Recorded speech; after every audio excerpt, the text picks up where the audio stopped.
Alright, I'm here to talk with you today about why it is that college athletes should be paid. So last year, the NFL, they made over $9 billion in revenue, while the NCAA generated $14 billion in revenue. Yet college athletes, they saw none of these profits that they produced. So I became interested in this topic. I grew up a big fan of college athletics.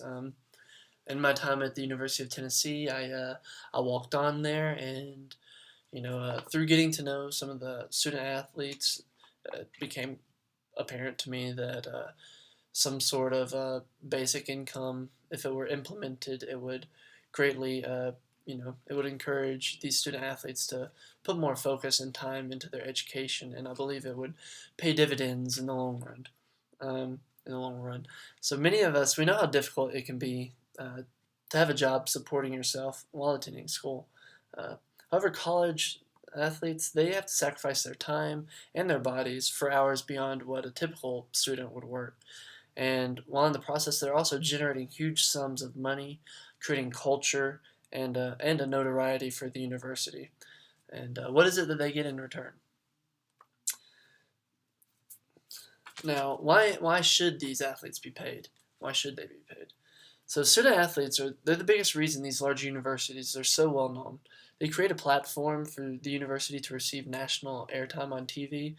Um, these athletes, they control the atmosphere of your campus. Once you become an alum, your passion for your university, its fires are fueled by the successes of these student athletes on the field. According to the perspective, setting aside the fact that a career-ending injury will terminate your scholarship, college athletes, they put their bodies at risk of permanent damage, and the physical toll can leave them at risk of permanent damage for the remainder of their lives.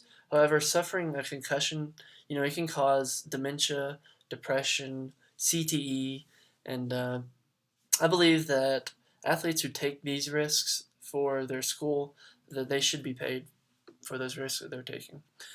Students should also be paid for their likeness in video games and their direct influence on apparel or jersey sales. So some of you might think that athletes are properly paid by receiving a scholarship or a free ride. Um, However, only 1% of student athletes receive a full ride. According to the NCSA, full scholarships, they're available in only 6 sports, and that's men's football, men's basketball, women's volleyball, gymnastics, and tennis. So for most collegiate athletes, only partial scholarships are available.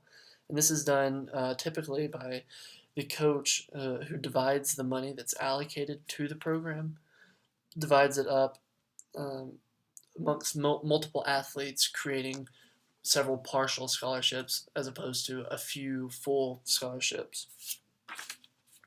So student athletes, they're employees and they should be compensated for the work that they do. As a student athlete, you're putting in 20 plus hours of time per week for your sport.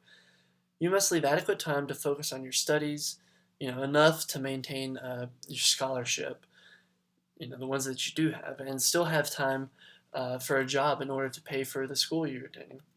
Now, I believe in the future, this will be seen as universities like farming the labor of athletes and yielding all of the fruit for themselves.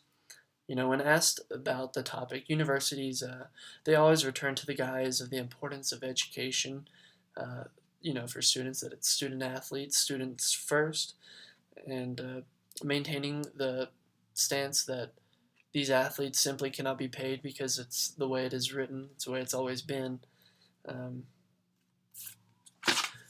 so what does the future look like as far as paying athletes goes? According to the New York Times, the new law is supposed to take effect in 2023, attacking the NCAA's long-held philosophy that college athletes should earn a degree, not money for playing sports. Now, according to NPR, this legislature that was signed in October of 2019, it's the beginning of a national movement. Currently, every single student in the university, they can market their name, their image, their likeness. They could even monetize a YouTube channel if they wanted to. Everybody except for student athletes. And why is that? It just seems very odd. to hamper one's potential at such a young age. Now, this new legislation, it's going to address these issues. However, it merely allows players to profit from their likeness. Now, however, I still believe that athletes, they should be given a basic income, as well as the sports columnist for the New York Times, who proposes limiting coaches' salaries to $3 million while providing a basic income for college athletes at $25,000 a year.